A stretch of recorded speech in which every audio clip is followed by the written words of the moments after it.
الحمدللہ والصلاة والسلام علی رسول اللہ وعلی آلہ وصحبہ ومن والاه اما بعد باب حق الجاری والوصیۃ بہ. اس بات کا بیان کہ پڑوسیوں کے ساتھ اچھا سلوک کرنا ایک مسلمان کا حق ہے. والوصیۃ بہ، اور اللہ کے نبی صلی اللہ علیہ وسلم کی وصیت ہے کہ ہر کوئی آدمی اپنے پڑوسیوں کے ساتھ اچھا سلوک کرے. اس سلسلے میں اللہ کے نبی صلی اللہ علیہ وسلم اور مؤلف رحمہ اللہ نے بہت ساری حدیثیں اس باب میں بیان کی ہیں. سب سے پہلی حدیث جو آج کے درس میں آپ کے سامنے پڑھی جا رہی ہے، راوی حدیث حضرت ابو ہریرہ رضی اللہ تعالی عنہ ہے. وعن ابی ہریرہ رضی اللہ تعالی عنہ ان النبی صلی اللہ علیہ وسلم قال واللہ لا یؤمن واللہ لا یؤمن واللہ لا یؤمن. قیل یا رسول اللہ من ہو؟ قال الذي لا يأمن جاره بوائقه. رواه متفق علیہ. صحیح بخاری اور صحیح مسلم کی حضرت ابو ہریرہ رضی اللہ تعالیٰ عنہ کی روایت کردہ حدیث، جس کے اندر اللہ کے نبی صلی اللہ علیہ وسلم نے فرمایا واللہ لا یؤمن واللہ لا یؤمن واللہ لا یؤمن. قسم ہے اللہ کی کہ وہ شخص ایمان والا نہیں ہے. قسم ہے اللہ کی وہ شخص ایمان والا نہیں ہے. قسم ہے اللہ کی وہ شخص ایمان والا نہیں ہے. صحابہ نے کہا رسول آخر وہ کون سا شخص ہے جس کے بارے میں آپ نے تین دفعہ اللہ کی قسم کھائی؟ نبی اکرم صلی اللہ علیہ وسلم نے فرمایا الذی لا یأمن جارہ بوائقہ. وہ مسلمان یا وہ مومن جس کے گھر کے بازو میں کوئی پڑوسی ہے اور اس کا پڑوسی اس کی تکلیف اور اس کے پریشانی سے، جو مسلمان جو مومن اپنے پڑوسی کو تکلیف نہ دے، آپ نے کہا کہ وہ شخص ایمان والا ہے. اب جو شخص اپنے بازو گھر جو پڑوسی ہوتا ہے اگر وہ اس کو تکلیف دیتا ہے تو اللہ کے نبی نے قسم کھا کر اللہ کی یہ بات کہی کہ ایسا شخص ایمان والا نہیں ہے. ایک دفعہ نہیں بلکہ آپ نے تین دفعہ یہ بات آپ نے کہی ہے. اصول یہ بات یاد رکھیں کہ اللہ کے نبی صلی اللہ علیہ وسلم جب کبھی کسی حدیث کے اندر تین مرتبہ اللہ کی قسم کھاتے ہیں تو اس کا مطلب یہ ہے کہ وہ چیز بڑی خطرناک ہے. اب یہاں پر آپ اس بات کو جان لیں، آج ہمارے پاس یہ چیز بڑی لائٹ ہم لوگ لیتے ہیں کہ پڑوسیوں کے ساتھ اگر ہم اچھا سلوک نہیں کرتے ہیں تو ہم سمجھتے ہیں کہ یہ لائٹ کوئی کام ہے. نہیں، اللہ کے نبی نے تین دفعہ اس لفظ کو کہا ہے. اور قسم کس کی کھائی ہے؟ اللہ کی ہے. اور قسم کیا کھائی ہے؟ کہ ایسا شخص ایمان والا نہیں ہے.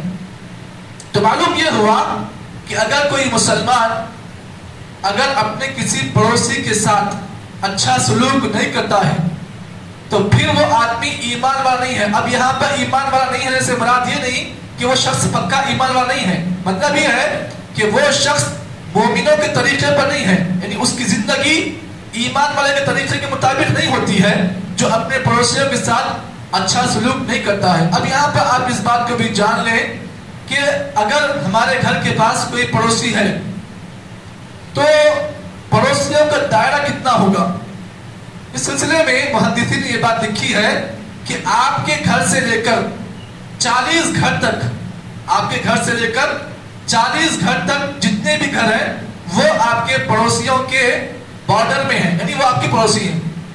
آپ کا جو گھر ہے اس گھر سے لے کر 40 گھر اطراف سے اگر آپ کے گھر کے بازو ہیں تو پھر وہ تمام کے تمام آپ کے پڑوسی ہیں.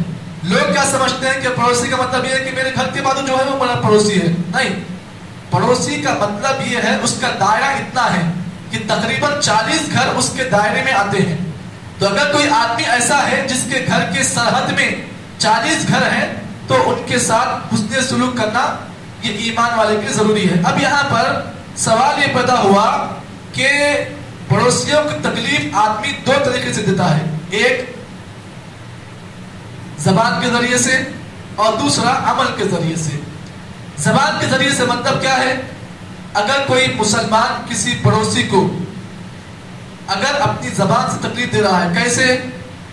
ایک پڑوسی آپ کے گھر کے پاس ہے، آپ ڈی جے لگا کر گانے لگا رہے ہیں گھر میں، آپ کے بازو پڑوسی ہے، ڈی جے لگا کر آپ بڑی بڑی آواز سے گانوں کی آواز لگا رہے ہیں. آپ کو معلوم ہونا چاہیے کہ آپ کے بازو ایک پڑوسی ہے، اور پڑوسیوں میں بھی بعض ایسے بھی لوگ ہوتے ہیں جو ضعیف عمر کے ہوتے ہیں. اگر آپ بڑی بڑی آواز سے قرآن مجید کو لگاتے ہیں یا پھر گانوں کی آواز کو لگاتے ہیں تو سلف صالحین نے محدثین نے اس سے بھی روکا ہے. کیوں؟ تاکہ آپ کی اس آواز کے ذریعے سے بازو والے کو تکلیف بھی ہو سکتی ہے. اب یہاں پر ایک اور مسئلہ یہ ہے، تکلیف دینے کا ایک کام، اگر کوئی آدمی اپنی پڑوسی کو اگر ایسے کام کے ذریعے تکلیف دیتا ہے تو یہ بھی جائز نہیں ہے. ایک ہوتا ہے زبانی، ایک ہوتا ہے پریکٹیکل. کیسے؟ مثال کے طور پر آپ کے گھر کے بازو کوئی پڑوسی ہے، آپ نے کیا کیا، اپنے گھر کا کچرا جو ہے اس کے پاس، اسے گھر کے پاس لا کر کھڑا کر دیا، اپنا گھر صاف کر دیے. رات کے تاریکی میں آپ نے کیا کیا، کچرے کی پوٹلی جا کر وہاں رکھ دی. میرا گھر صاف ہو گیا لیکن بازو والے کا گھر خراب ہو گیا نا، تو یہ بھی منع ہے. اس کی ایک اور مثال، ایک آدمی ہے، اس کے گھر کے بازو کوئی پڑوسی ہے. اب وہ کیا کرتا ہے بیچارہ، گڑا کھودتا ہے. کہاں کھودتا ہے؟ پڑوسی کے بالکل گھر کے پاس کھودتا ہے. اب تکلیف دے رہے ہیں آپ اپنے اس عمل کے ذریعے سے، آپ پڑوسی کو تکلیف دے رہے ہیں، تو یہ بھی منع ہے. اس کی ایک اور شکل یہ بھی ہے کہ کوئی مسلمان ہے جو آپ کے گھر کے بازو کوئی پڑوسی ہے، چاہے پڑوسی غیر مسلم ہو یا مسلمان ہو، وہ ہمارا بھائی ہے، چاہے مسلمان ہو یا غیر مسلم ہو. اگر آپ اس کے گھر کے بازو میں کوئی ایسا کام کر رہے ہیں، مثال کے طور پر آپ اس کے گھر کے پاس جو ہے اپنے گھر کی دیوار کو بڑا کر دے رہے ہیں، اس کا گھر پورا چھپ جا رہا ہے، اس کا چھت پورا نظر نہیں آ رہا ہے، تو یہ بھی تکلیف دینا ہے. تو معلوم یہ ہوا اللہ کے نبی صلی اللہ علیہ وسلم نے پڑوسیوں کو تکلیف دینے سے منع کیا ہے. اس سلسلے میں ایک واقعہ آپ کے سامنے پیش کر دوں. اللہ کے نبی کے زمانے میں کیا ہوا، ایک مالک مکان تھا، اس کے گھر میں ایک پڑوسی رہا کرتا تھا. اس مالک کے مکان کا معاملہ یہ تھا کہ بار بار وہ اپنے پڑوسی کو تکلیف دیتا، ستاتا، پریشان کرتا، کبھی دھمکیاں دیتا، کبھی جو ہے کرایہ اگر وقت پر نہیں ملتا تو اس کا سامان جو ہے لے کر ادھر ادھر پھینکتا.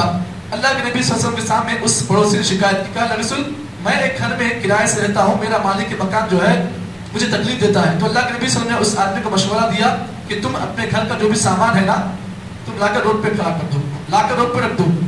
اب آدمی اللہ رسول یہ میں کیا کروں؟ کہا کہ تم ایسا کر دو. اس آدمی نے کیا کیا، اپنے گھر کا پورا سامان روڈ پر لا کر رکھ دیا. روڈ پر جو بھی آدمی جا رہا ہے تو پوچھ رہا ہے کہ آخر تم نے ایسا کیوں کیا؟ کہا کہ میرا جو مالک کے مکان ہے مجھے پریشان کر رہا ہے. اب اللہ کے نبی صلی اللہ علیہ وسلم نے اس منظر کو اپنی آنکھوں سے دیکھا اور آپ صلی اللہ علیہ وسلم نے اس آدمی کو کہا واللہ لا یؤمن، اے شخص تو ایمان والا نہیں ہے، کیونکہ تو اپنے جو کرایہ دار جو پڑوسی ہے اس کو تم نے تکلیف دیا اپنے زبان کے ذریعے سے.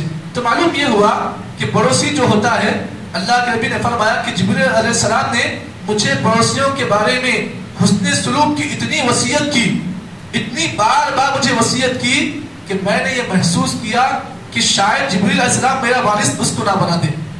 اتنی بار بار اللہ کے نبی کو جبریل علیہ السلام نے پڑوسیوں کے بارے میں اتنی نصیحت کی. تو معلوم یہ ہوا ہم کو اور آپ کو چاہیے کہ اگر ہمارا کوئی پڑوسی ہے تو اسلام ہمیں اس بات کا حکم دیتا ہے، اگر وہ غیر مسلم بھی ہے تو وہ بھی ہمارا پڑوسی ہے، اگر مسلمان بھی ہے تو پھر وہ ہمارا مسلمان بھائی بھی ہے اور پڑوسی بھی ہے. اگر آپ اس کے ساتھ حسن سلوک کرتے ہو تو آپ کو ڈبل ثواب ملتا ہے. اب کوئی مسلمان نہیں ہے، غیر مسلم ہے، اگر آپ اس کے ساتھ حسن سلوک کرتے ہو تب بھی آپ کو ثواب ملتا ہے. تو دو معنی میں بھی آپ کو ثواب پکا مل سکتا ہے، لیکن شرط اس بات کی ہے کہ آپ اپنے پڑوسیوں کے ساتھ اچھا سلوک کریں. آگے اور بھی حدیثیں ہیں انشاءاللہ آپ کے سامنے آگے بیان کی جائیں گی. اللہ سے دعا ہے کہ اللہ تعالیٰ مجھے اور آپ کو جتنی باتیں اس حدیث کی روشنی میں بتائی گئی ہیں، اللہ صحیح معنی میں عمل کرنے کی توفیق عطا فرمائے. سبحان اللہ بحمدہ، سبحانک اللہم وبحمدک، اشہد ان لا الہ الا انت، نستغفرک ونتوب الیک.